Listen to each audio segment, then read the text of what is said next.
各位朋友，大家好。今日我想同大家傾一個所有人都切身相關，但90%嘅人從來冇認真思考過嘅問題。你有冇發現而家嘅人真係好有趣？為咗身體健康，我哋願意花幾千幾萬買保健品、做體檢、去健身、食中藥、做推拿、戒口、早睡早起，日日嚴格自律，節食運動，謹慎作息，偏偏身體仲係時不時出小毛病，頭痛、失眠、肩頸痛、手腳冰冷、氣息差，容易感冒，脾胃虛弱，情緒暴躁，壓力大，長期疲累。明明你已經好自律，好識身，點解身體一直調唔好？你有冇諗過，真正嘅問題根本唔係你體質差，唔係你懶，唔係你作息亂，而係你每日瞓覺、休息、吃飯、生活嘅屋企氣場長期失衡，默默蠶食你嘅健康。好多人聽到呢句說話，第一時間會覺得係咪太玄、太誇張？屋企擺設、生活習慣頂多影響屋企整潔美觀，點會影響身體健康？今日我哋就用易經最樸實、最落地、最符合現代科學嘅養生大道，同大家徹底講透。人嘅健康從來唔止係體內調理，更係環境調理。易經有一句萬世不變嘅核心真理：天人合一，陰陽平衡。人係小天地，屋企係中天地，宇宙係大天地。你身體嘅氣、血、神、情緒、免疫力，完全同屋企嘅氣場、格局、擺設、乾濕、明暗、動靜、雜亂與否一脈相連，互相感應。屋企陰陽失衡，你點樣食補，點樣運動，點樣早睡，都只係治標不治本。屋企氣場順，陰陽平衡，動靜得宜，乾濕適中，整潔通透，你先可以真正做到少病、少痛、少失眠、少煩躁，氣息長年好，免疫力長年穩。我哋現代人最大嘅養生誤區就係淨係識得調自己，從來唔識得調環境。你日日執着調理身體，卻長期住喺一個陰陽錯亂、雜氣堆積、明暗失衡、動靜相沖嘅屋企，等於你一邊食補養生，一邊日日慢性耗損元氣。試問點樣會健康？今日呢堂分享，我唔講神神道道嘅玄學，唔講複雜術數，唔講難明術語，我完全用易經64卦最基礎、最生活化嘅養生邏輯，結合幾十個真實身邊案例，日常擺設錯誤，普通人最易踩嘅健康坑，一問一答，自我反思，零成本居家調整方法，全程好似同朋友傾偈一樣，淺白落地，人人聽得明，人人返屋企即刻做，即刻改善氣場，慢慢改善體質。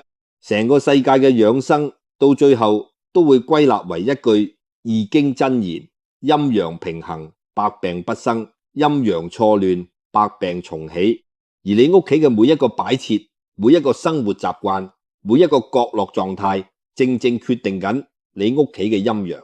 我哋先從一個好真實、好扎心嘅問題開始，大家靜心問下自己，點解而家越來越多人年紀輕輕就周身小毛病？明明冇大病，冇遺傳，冇捱夜，太過火，卻長期瞓得唔沉，容易發夢，醒來仲好攰，肩頸長期僵硬，頭暈頭脹，氣息差，脾胃唔好，容易脹氣，消化不良，手腳長期冰凍，怕冷怕風，免疫力低，情緒易躁，容易煩，容易抑鬱，壓力卸唔落。好多人將呢啲問題歸咎於壓力大、工作忙、體質弱、都市病，其實90%都係居家環境陰陽失衡，長期消耗你嘅元氣。易經係詞講生生之謂義，咩係生生？就係環境養人，氣場養身，順勢養命。環境順，人就生生不息，氣血充足，精神飽滿。環境逆，人就日日耗氣、耗血、耗神、耗免疫力，慢慢積累亞健康，積累病痛。大家一定要記住一句超落地嘅養生真相：你每日停留最耐嘅地方，就係最影響你健康嘅地方。人生一世，除咗返工外出，其餘超過一半時間都係留喺屋企。屋企係你嘅補氣場、修復場、休養場。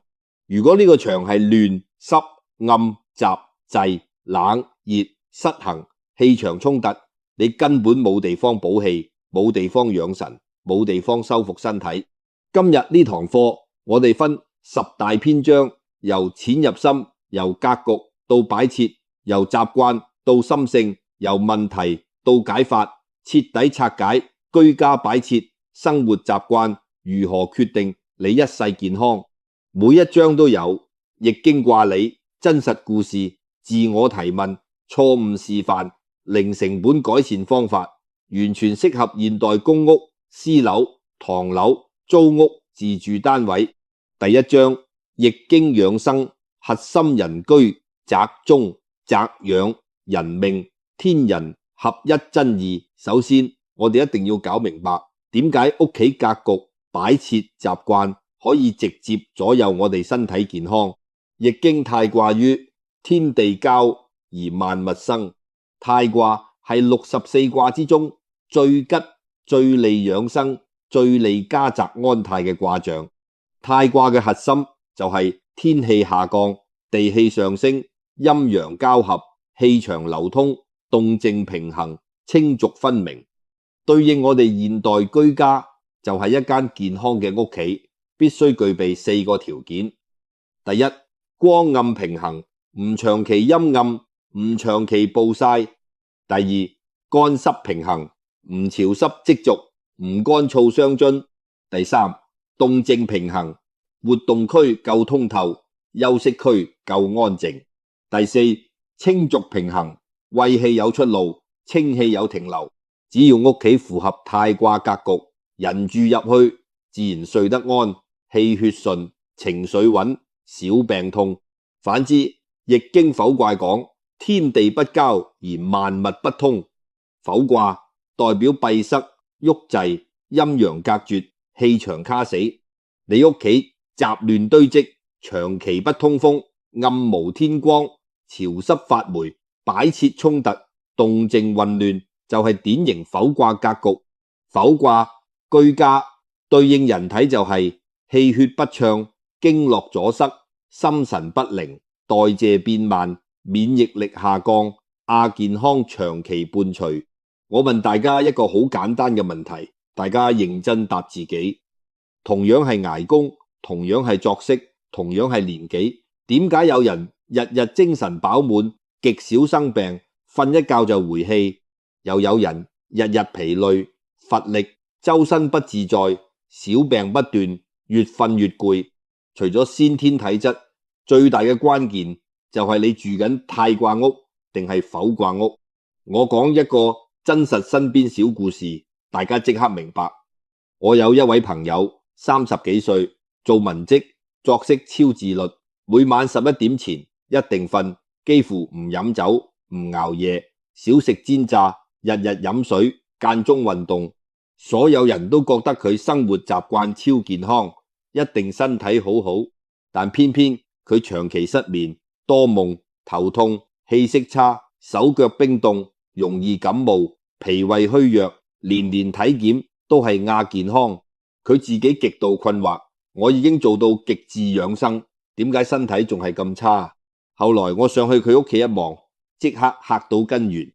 佢間屋係細單位，為咗慳位，全屋堆滿雜物、舊物、紙皮、閒置家私，窗戶長期被雜物、窗簾遮實，日頭都唔透光，通風極差，屋企長期潮濕，有霉味，睡床貼近潮濕牆角，背後空空，對住雜物堆，客廳細，雜物多，氣場完全無法流通，典型嘅否卦閉塞格局。我當時同佢講，你嘅養生全部係向外用力，你日日節制，早睡運動、食健康食物係努力補氣，但你住嘅屋企長期閉塞、陰濕、雜氣堆積，係不停耗氣，一邊補一邊耗，補得極少，耗得極多，你點樣養生都冇用。之後我教佢一步步執屋、斷捨離、透光、通風、調整睡床擺位、清理濁氣。僅僅2個月，佢冇改作息，冇食補藥，冇加運動，睡眠直接變沉，唔再發夢，頭痛消失，手腳變暖，氣色肉眼可見變好。呢個案例完美驗證易經嘅養生真義。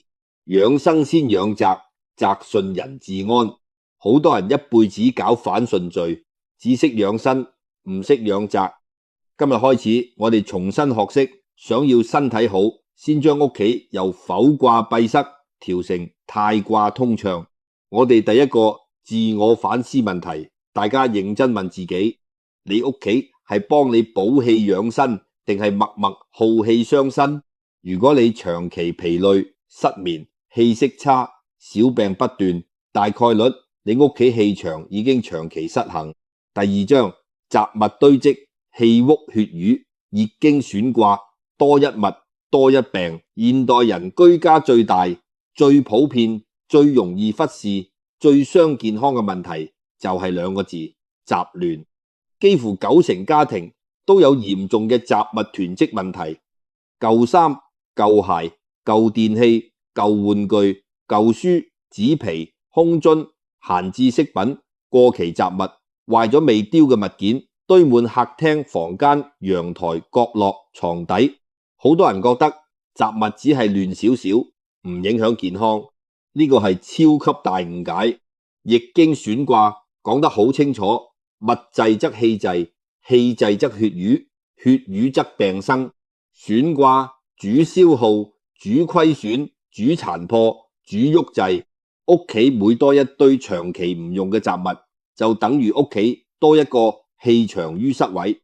氣場一旦淤塞，清氣入唔到，濁氣出唔去，全屋氣機卡死。人居於鬱滯氣場之中，對應人體就係肝氣鬱結、情緒壓抑、胸悶氣滯、經絡不通、代謝緩慢、睡眠淺薄、心神不寧。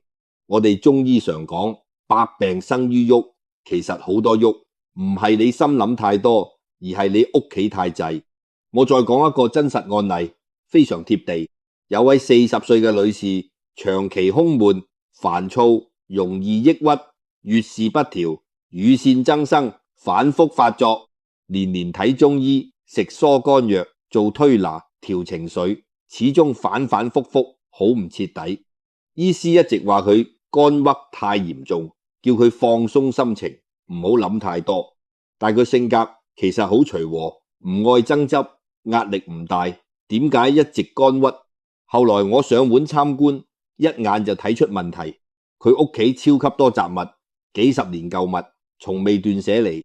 客廳兩邊堆滿紙皮、舊物、閒置家私，房間衣櫃爆滿，床底塞滿舊被褥、舊衫，陽台堆滿舊花盆、舊雜物、廢棄物件，全屋空間被壓縮到極窄，氣場完全無法流通，成間屋密不透風，鬱氣重重。我當時同佢講一句話，佢即刻醒晒。你日日疏肝調情緒，但你日日住喺一個超級鬱滯嘅環境入面，環境郁，你身體點樣唔郁？之後我教佢逐步斷捨離，每日清空少少雜物，釋放空間，打通氣場。僅僅3個月，唔使加藥，唔使特殊調理，佢長期嘅胸悶、煩躁、肝鬱、睡眠問題全部大幅好轉，乳腺增生，疼痛明顯減少。呢個就係易經最簡單嘅養生真相。空間通則氣血通，空間郁則氣血鬱。好多人唔明白點解執屋可以養生，因為執屋唔係執物件，係執氣場、執經絡、執情緒、執健康。我哋而家做3個自我反思，大家對照自己。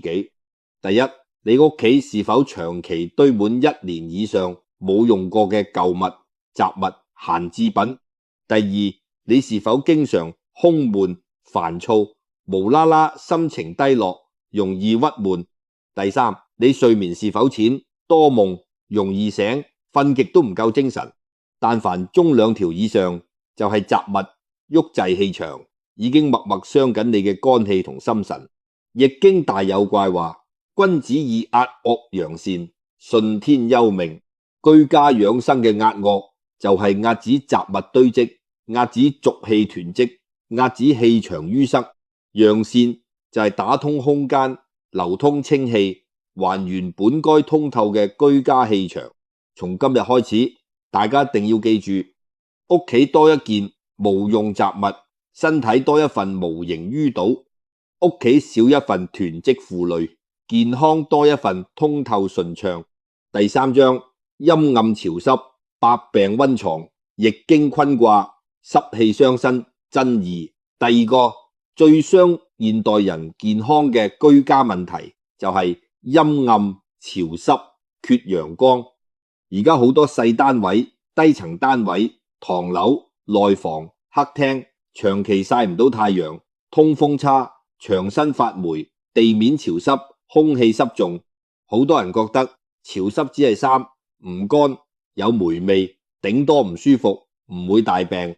呢個係極大嘅養生誤區。易經坤卦主濕、主陰、主地、主肉身，坤卦太盛，陽氣不足，就會濕氣彌漫，陰氣過重。對應人體，濕氣重係萬病之源。中醫講濕困脾，濕阻絡，濕傷陽，濕生痰，濕致瘀。長期居住陰暗潮濕屋企，身體一定會出現呢啲問題。脾胃虛寒，食慾差，容易脹氣，虛謗水腫，手腳冰凍，怕冷，乏力，周身重罪，懶懶散散，皮膚敏感，濕疹反覆，暗瘡不斷，關節酸痛，風濕不息，頭暈困倦，日夜想瞓。我哋身邊好多人嘅頑固濕氣，點樣拔罐、艾灸、去濕，搽都斷唔到根。根本原因就係住嘅環境長期生濕，一邊去濕，一邊日日吸濕。試問點樣會好？我分享一個超級典型嘅真實案例。一位25歲後生仔，長期體內濕氣極重，虛胖、面油、暗瘡，周身乏力，日日眼瞓，脾胃極差，日日飲去濕茶，每星期拔罐，做艾灸，戒甜戒冷，超自律去濕，1年落來幾乎零改善。佢極度疑惑，點解人人去濕有效，得佢完全冇用？後來我去佢屋企，即刻明白問題所在。佢住低層唐樓，全屋幾乎冇陽光，客廳長期陰暗，牆邊發霉，角落潮濕，空氣長期濕潤。夜晚返屋企，成身覺得黏立立，睡房更加陰暗，窗細，採光差，長期唔通風，被褥日日都係濕涼。我當時同佢講，你嘅濕氣根本唔係食出嚟，係住出嚟。你日間努力去濕，夜晚瞓入一間濕氣極重嘅房間，全身毛孔打開，日夜吸濕，日去夜吸，永遠循環，永遠好唔徹底。之後我教佢每日強力通風，中午曬足陽光，除霉除濕，保持被褥乾爽，清理陰暗雜物，唔好長期拉實窗簾。僅僅1個月，冇食任何去濕產品，冇做任何理療，頑固濕氣大幅消退，人變得清爽，精神充足，體重回落，皮膚明顯變好。呢個就係易經坤卦養生嘅核心。陰盛則陽衰，濕盛則氣虛。居家養生第一要務就係扶陽、去濕、透光、通風。我哋自我反思3題，大家認真對照。第一，你屋企是否長期陰暗，採光不足，日頭都需要開燈？第二，屋企是否經常潮濕，牆身發霉，被褥長期唔乾爽？第三，你是否長期周身乏力，困倦、懶惰、虛胖、水腫、脾胃虛弱。如果中兩條，你嘅頑固亞健康、頑固濕氣根源就喺屋企陰濕格局。易經觀卦講：天行健，君子以自強不息。肝陽之氣係世間萬物最正嘅養生能量。屋企有足夠肝陽、足夠陽光、足夠通透，人先可以元氣充足、免疫力強、少病少痛。所有長期陰暗潮濕嘅居家環境，都係默默消耗你體內元氣、滋生百病嘅溫床。第4章，睡床擺位錯，長期失眠體虛。易經艮卦，安身養神之道。人一世1/3時間都係瞓覺。睡眠係人體修復氣血、修復免疫力、修復五臟六腑、修復心神嘅黃金時間。而睡眠質素嘅好壞，90%取決於你將睡床嘅擺位、環境、格局。易經艮卦曰：艮其子，子其所也。艮卦主靜、主子、主安、主床、主休息。睡床係人體每日臟氣、臟神、臟血、臟精嘅核心位置。睡床格局安穩，靠山穩固，無沖無殺，氣場安靜，人先可以瞓得沉、瞓得穩、瞓得修復。一旦睡床擺位錯誤，艮卦失守，靜氣被擾，心神不藏，你幾點瞓都冇用，一定會失眠、多夢、易醒、淺眠、睡醒更攰，心神不寧，壓力大，煩躁易怒，體質日漸變虛。我哋現代人最常踩嘅5大睡床健康坑，全部係普通人日日緊隨，從來唔知傷身嘅錯誤。第一個大坑，床底堆滿雜物、舊物、塵埃。好多人為咗慳位，將床底當儲物間，塞滿舊被褥、舊衫、舊鞋、紙箱、雜物。易經講：臥處宜潔，宜空，宜靜。床底係人體睡眠時氣血流通、底氣承接嘅位置。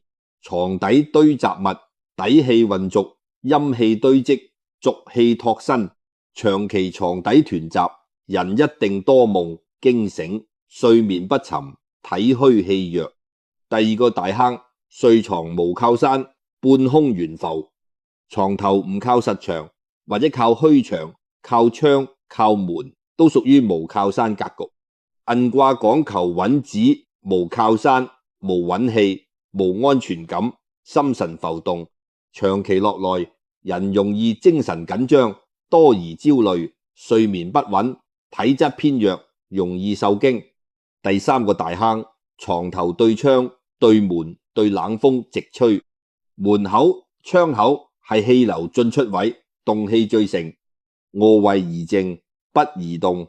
床頭直對動氣位，夜晚睡眠時氣場長期被衝擊，對應身體頭痛、神經衰弱、失眠多夢、風寒入體、頸肩勞損反覆。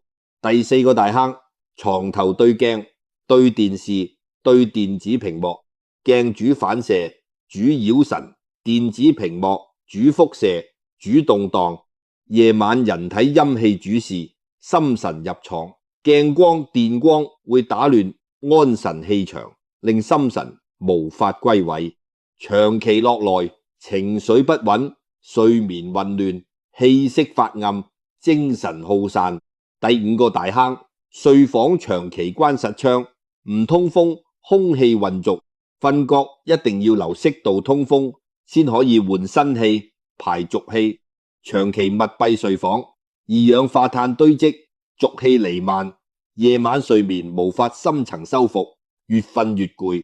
我講一個真實案例，超級多人中咗呢個坑。一位30幾歲女士，長期嚴重失眠、多夢、淺眠，日日醒來頭痛，精神極差，試過早睡、飲牛奶、冥想、褪黑素、中藥調理，全部只能暫時緩解，無法根治。後來我去佢睡房一望，即刻嚇到問題。第一，床底塞滿幾十年舊雜物、舊紙箱、舊被褥，從未清理。第二，床頭靠窗，夜晚冷風，氣流直吹床頭。第三，床側對住大鏡，夜晚反光擾神。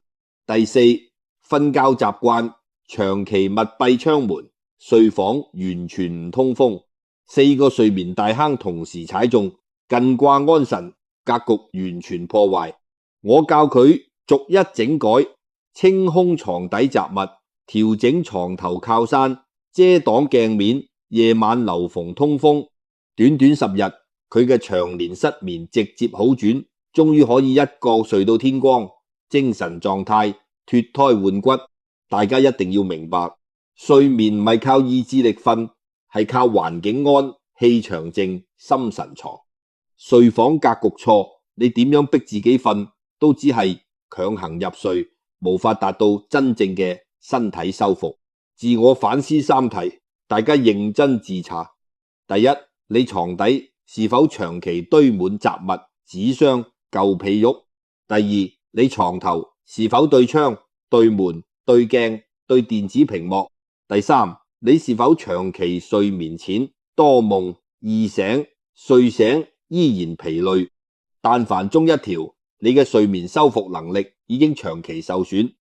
第5章，廁所穢氣不散，五臟耗損，易經清濁，陰陽養生法。居家養生最容易被忽視，但最傷五臟六腑嘅位置就係廁所。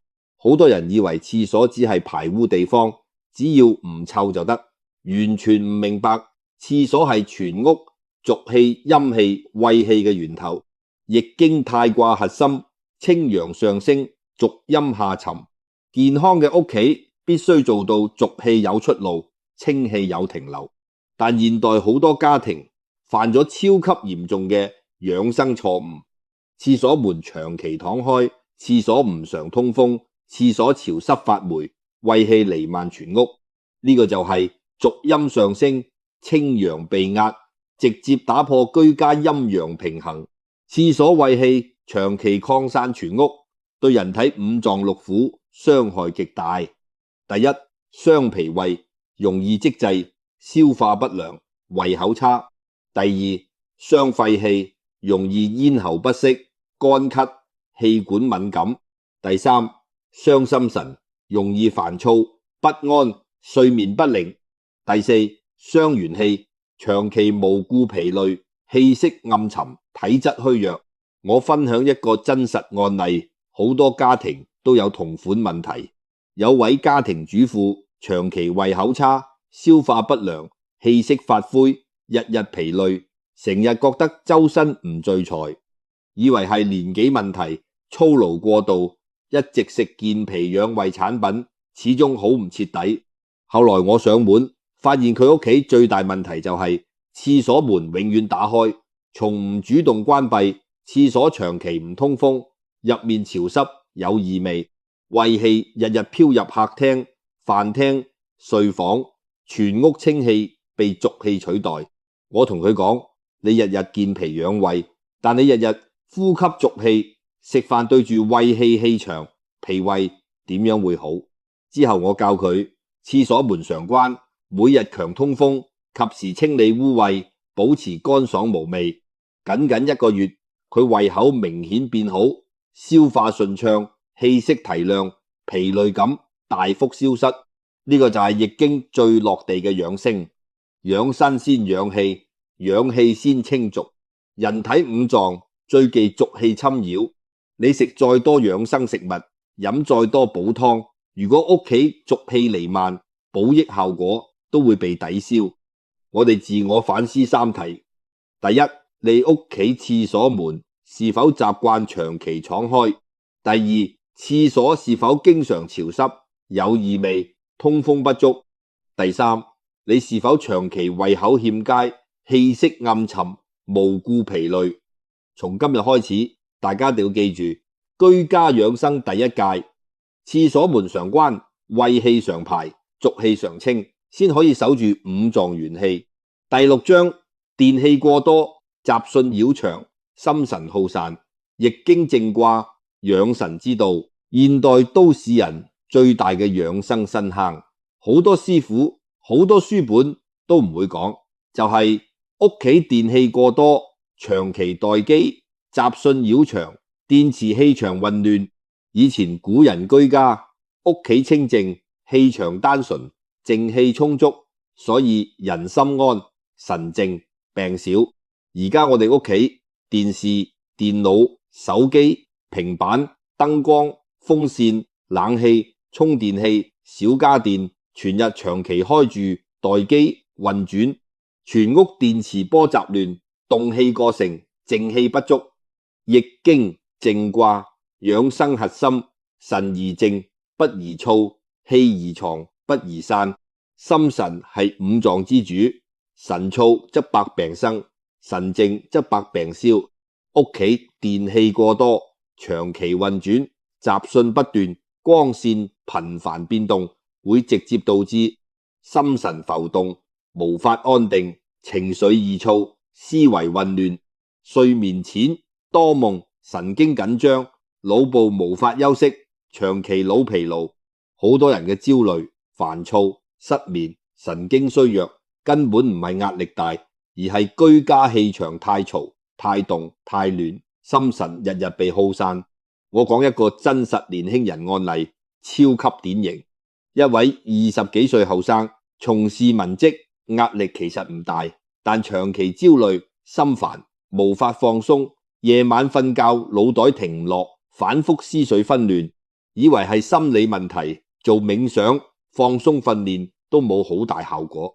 後來我去佢屋企，一眼就睇出問題。佢睡房入面電視、電腦、平板、手機、台燈、充電器全日插電待機，夜晚瞓覺從唔斷電，從唔關機，全屋電磁氣場全日活躍，加上瞓覺習慣掛住手機刷短片，腦部臨瞓前長期受刺激，成個睡房完全冇靜氣，全日動氣燥氣滿布。我教佢夜晚瞓覺前關閉多餘電器，斷開待機電源，睡房盡量簡潔，臨瞓唔刷手機。僅僅2星期，佢長期嘅焦慮、心煩、腦部混亂徹底緩解，終於可以靜落嚟，好好休息。易經講靜生慧，靜生氣，靜生福，靜生健康。現代人居家最大嘅問題就係屋企太動太燥，完全缺少養生必須嘅靜氣。自我反思3題：第一，你睡房是否堆積大量電器，長期插電待機？第二，你夜晚瞓覺是否從唔關閉多餘電源電器？第三，你是否長期心煩氣躁，腦袋停唔落，無法放鬆？記住一句養生真言：養神先養靜，屋企多一分清靜，身體多一分健康。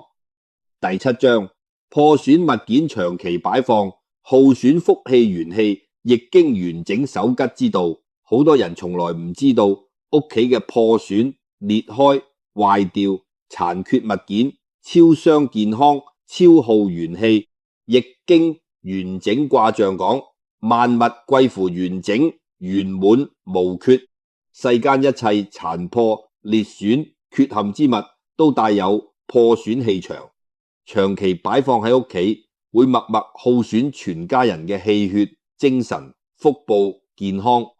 我哋普通人最常留嘅破損物件包括裂開嘅碗碟、崩口杯、破損飾品、爛燈、壞家私、枯萎發黃嘅植物、斷裂擺件、殘舊破損被褥、故障未維修嘅電器、鏡面花損、牆身爆裂發霉。好多人覺得仲用得，唔使咁講究，慳得就慳。其實你慳嘅係幾蚊物件錢，耗嘅係自己嘅健康元氣。我分享一個真實案例，非常值得大家警惕。一位長輩屋企好多崩口碗、裂開杯、舊破家私、枯萎植物，一直唔捨得丟。幾年落來，全家人體質偏弱，小病不斷，氣息長期偏差，精神不足。後來我建議佢所有破損、殘缺、枯萎、故障物件一律斷捨離，及時更換。短短幾個月，全家人精神狀態、身體狀況明顯提升，小病小痛大幅減少。